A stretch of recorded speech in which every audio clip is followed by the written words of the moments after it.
தனுசு ராசி அன்பர்களுக்கு திருமண யோக வாய்ப்புகள் இந்த வருடம் தொடங்கும் பொழுதே ஆரம்பிச்சிருது. இப்போ சித்திரையிலிருந்தே பார்த்திங்கன்னா அந்த ஜூன் ஜூலை வரைக்குமே திருமண யோகம் பிரகாசமாக இருக்குங்க.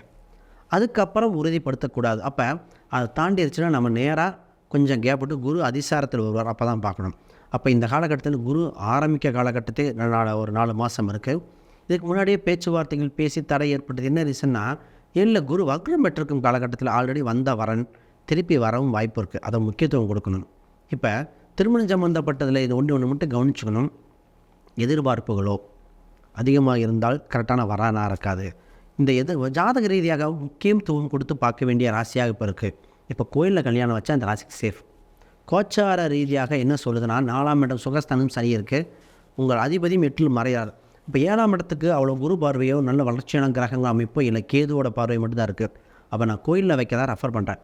கோயிலில் வச்சுட்டிங்கன்னா தடை இல்லை, நல்ல எதிர்பார்ப்பாக இருக்கும், குடும்ப வாழ்க்கை நல்லாயிருக்கும், குழந்தை பாக்கியம் அனைத்துக்கும் கோயிலில் வைக்கிறது.